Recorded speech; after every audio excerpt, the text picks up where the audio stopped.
Apvienības Apeironas pārstāvji saņēma uzaicinājumu piedalīties maratonā Lietuvā. Arī mēs Apeironas video komandu izmantojām iespēju apskatīties, kā Lietuvā cilvēki ar invaliditāti nodarbojas sportiskām aktivitātēm. Kā izrādās, tā saucamais 5. ritenis, kas ratiņkrēslu padara tikpat kā par velosipēdu, ir visai normāli un pieejami parādīja Lietuvā. Šis ir jau 7. маратons, kurā lietuvieši brauc ar pašražotiem 5 ритинiem. Мы вот эти приставки делаем сами, испытываем, смотрим, что там нехорошо,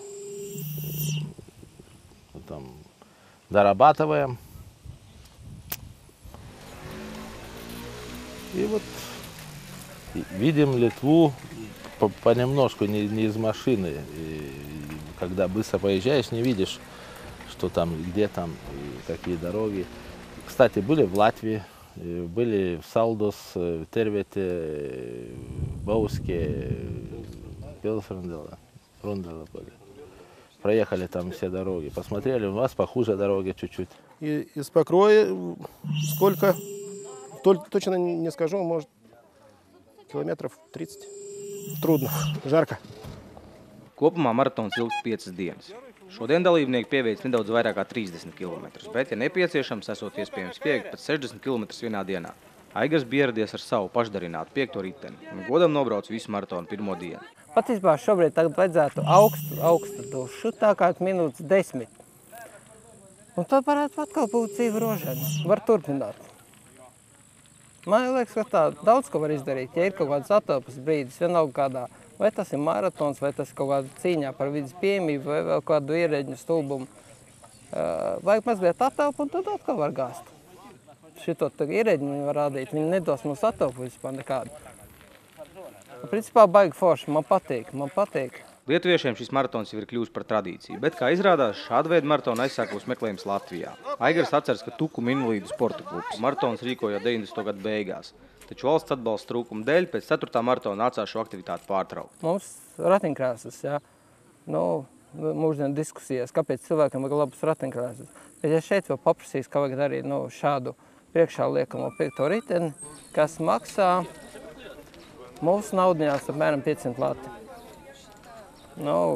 Tur jau valstī īsti nav ko, un visi nabadzīgi, kur tad invalīdiem kaut kādu izpriedzi taisīs. Nebūs tāds. Kamēr būs šāda attieksme, mēs arī tā būsim astē Igaunijai un Lietuvai. Principā, ir tā paskumi. Apmeklējuši šitās pasākumus, tā ir medaļas otra puse, jā. Mēs no Latvijas mazliet mūždien tādā kaut kā pabērnu lomā esam. Vienalga vai uz Lietuvu vai uz Igauniju aizbraucam. Diemžēl, viņi arī kārtīgi cīnās, un tāpatās ir, kas nav jau tā, ka viņiem kaut ko padod uz paplāts. Bet, ir kaut kāda izpratne, ko pretīm nākšana tomēr no valsts.